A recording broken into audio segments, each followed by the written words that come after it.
शनिवार का दिन था। इजराइल के सभी लोग सो रहे थे। आधे से ज्यादा आबादी लोगों की नींदें भी नहीं खुली थी। लेकिन सुबह सुबह इजराइल से सटे हुए इलाके गाजा पट्टी से रॉकेटों की बमबारी होने लगती है। लोग कुछ समझ पाते उससे पहले ही लोग इस भयानक विनाशकारी हमले के शिकार हो गए। शनिवार की सुबह इजराइल के अंदर ऐसी ऐतिहासिक तबाही होती है जो आज से पहले इजराइल ने ऐसा कभी नहीं देखा था।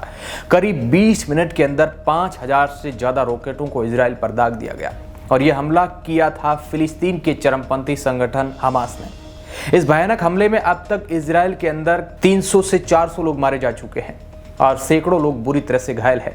इसके बाद में जवाब में इजराइल ने भी गाजा पट्टी पर कई सारे रॉकेट दागे, जिसकी वजह से गाजा पट्टी के अंदर भी कई सारे लोग मारे जा चुके हैं।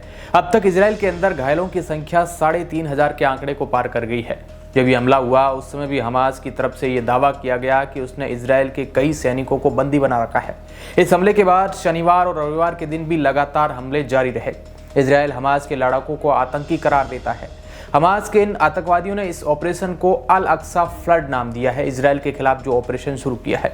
इसके बाद इजराइल के प्रधानमंत्री देश के अंदर खराब स्थिति को देखते हुए युद्ध की घोषणा कर देते हैं। प्रधानमंत्री नेतन्याहू ने यह भी कहा कि हमास ने इजराइल पर हमला करके बहुत बड़ी गलती कर दी है। उन्होंने अपने नागरिकों से कहा है कि देश युद्ध के बीच है और दुश्मन को इसकी कीमत, भारी कीमत चुकानी पड़ेगी। युद्ध इजराइल ही जीतेगा, इस प्रकार का दावा इजराइल के प्रधानमंत्री ने किया। इजराइल ने अपने दुश्मनों के खिलाफ ऑपरेशन आयरन स्क्वाड शुरू किया। इजराइल की डिफेंस फोर्स ने कहा कि हमने हमास के हमले के जवाब में हवा, जमीन और समंदर से गाजा पट्टी में सैकड़ों रॉकेटों की बौछार की है। लेकिन अब सवाल ये उठता है कि इजराइल जितना शक्तिशाली देश, जिसकी सीमाओं पर परिंदा भी पर नहीं मार सकता है और जिसके आकाश को आयरन डोम जैसी एडवांस वेपन सुरक्षा करती है, उसके अंदर आखिर फिलिस्तीन आतंकियों ने कैसे इतना बड़ा हमला कर दिया। यहाँ तक कि इजराइल के खतरनाक हथियारों के बारे में दुनिया भर में चर्चा होती है, लेकिन उसी इजराइल के सीमाओं को तोड़ते हुए हमास ने आतंकी संगठन ने जमीन, हवा और समंदर तीनों जगहों से घुस गए उसके आतंकी। यहां तक की खबरें ये भी आ रही हैं कि हमास ने कई आतंकी इजराइल के कई लोगों को बंदी बनाकर गाजा पट्टी लेकर चले गए। लेकिन सबसे पहले हम आपको ये बताते हैं कि आखिर यह हमास है क्या और इजराइल से इसकी क्या दुश्मनी है। दरअसल हमास फिलिस्तीन का एक संगठन है जिसका लक्ष्य वेस्ट बैंक और गाजा पट्टी में स्वतंत्र इस्लामी राज्य की स्थापना करना है। हमास संगठन को 1987 में बनाया गया था। हमास का यह टारगेट है कि फिलिस्तीन एक इस्लामी मातृभूमि है जिसे कभी भी यहूदियों को नहीं दिया जा सकता है। 1987 के बाद से ही हमास का लक्ष्य इजराइल देश को खत्म करना है, क्योंकि हमास के चरमपंथी मानते हैं कि इजराइल फिलिस्तीन की जमीन पर कब्जा करके ही बना है। ये कोई शुरुआत का देश नहीं है बल्कि बाद में बना हुआ देश है। इसके बारे में हमास के एक बड़े नेता इस्माइल हन्नैया कई बार मंच से कहते हुए दिखाई देते हैं और अभी उन्होंने बयान देते हुए कहा कि मैं ईमानदारी से आपको बताता हूं कि हमारे संघर्ष करने वाले कार्यकर्ता और शहीदों के सामने इसके लिए मैं जिम्मेदार रहूंगा। हम कभी भी इजराइल को मान्यता एक देश के तौर पर नहीं देंगे। अब ये आप नक्शा देखिए, बिल्कुल समझ जाएंगे कि इसमें इजराइल से जो है हमास क्यों लड़ रहा है। अभी आप ये जो नक्शा देख रहे हैं ये 1917 से पहले का है। इसके अंदर जो ग्रीन एरिया नजर आ रहा है ये फिलिस्तीन के अंदर है और जो व्हाइट का इलाका है इजराइल के पास है।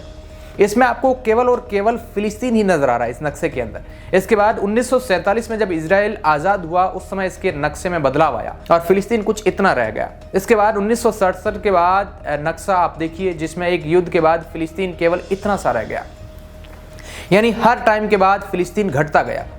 जितनी बार भी इजराइल और फिलिस्तीन के बीच युद्ध हुआ फिलिस्तीन नक्शे से गायब होता गया और इजराइल एक बहुत बड़े देश के तौर पर दुनिया के सामने उभरता रहा। और यही लड़ाई की सबसे बड़ी वजह है। फिलिस्तीन का चरमपंथी संगठन इजराइल को अपनी जमीन इजराइल से जो है वापस लेना चाहता है।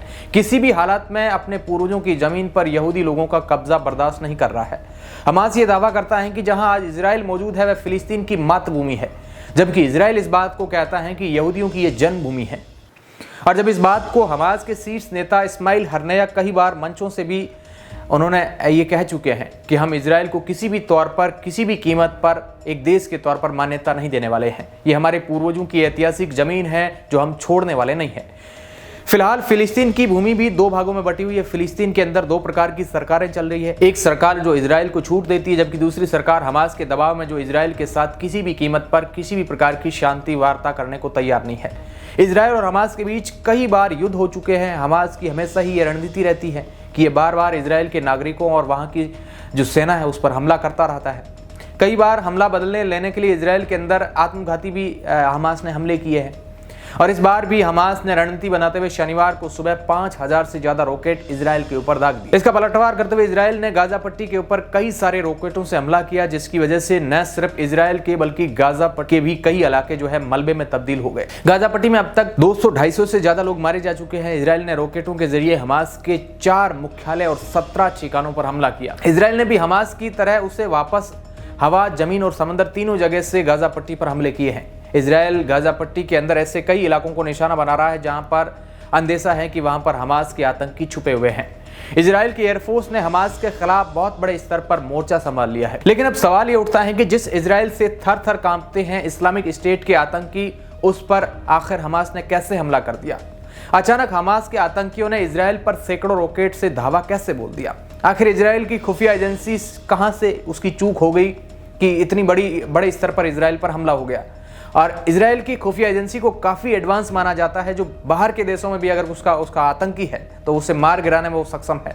इजराइल एकमात्र ऐसा देश है जिससे आईएसएस भी डरता है। इराक और सीरिया जैसे देशों में आईएस के आतंकियों ने काफ़ी कत्लेआम मचाया था। उस समय आईएस के चंगुल से छूटकर आए एक पश्चिमी देश के पत्रकार ने बताया था कि इजराइल दुनिया का एकमात्र ऐसा देश है जिससे आईएस आतंकी संगठन भी डरता है। जुर्गन टोडेनहोफर नामक पत्रकार ने साल 2015 में इस्लामिक स्टेट के बंधन में 10 दिन बिताए थे और अपने निष्कर्षों को एक किताब में लिखा था। यहूदी समाचार के साथ एक इंटरव्यू में जर्मन रिपोर्टर ने कहा था कि आईएस जिस एकमात्र देश से डरता है वह इजराइल है। आतंकियों ने मुझे बताया है कि वे जानते हैं कि इजराइल सेना उनके लिए बहुत मजबूत है। इजराइल से वो थर थर आतंकी कांपते हैं। पत्रकार टोनेडहोफर ने बताया था कि आईएस के आतंकियों को लगता है कि वे अमेरिका और ब्रिटेन के जमीनी सैनिकों को हरा सकते हैं, क्योंकि उन्हें गुरिल्ला या आतंकी रणनीतियों का कोई अनुभव नहीं है। लेकिन वे जानते हैं कि जहां तक आतंकियों के खिलाफ लड़ने की बात है वो इजराइल बहुत सख्त है। पत्रकार ने आगे कहा कि आईएस आतंकियों से उनकी मुलाकात हुई। उन्होंने दावा किया कि वे ब्रिटिश या अमेरिका सैनिकों से नहीं डरते हैं, लेकिन उनका मानना है कि इजरायली रक्षा बल आईडीएफ एक वास्तविक खतरा है उनके लिए।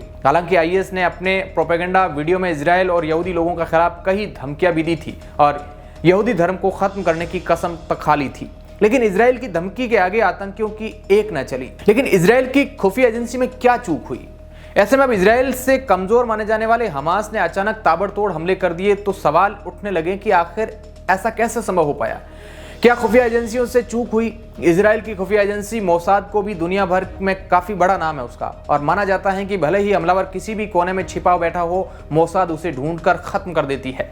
इस एजेंसी के बारे में कहा जाता है कि पहले वह अपने दुश्मन के बारे में पूरी तरह से पता करती है, उसके एजेंट रिसर्च करते हैं और फिर मिशन को अंजाम देती है। मोसाद के अलावा भी इजराइल में कई अन्य खुफिया एजेंसियां काम करती है, लेकिन सभी इस बार अपने हमले का समय पर अंदाजा वो लगाने में विफल रही।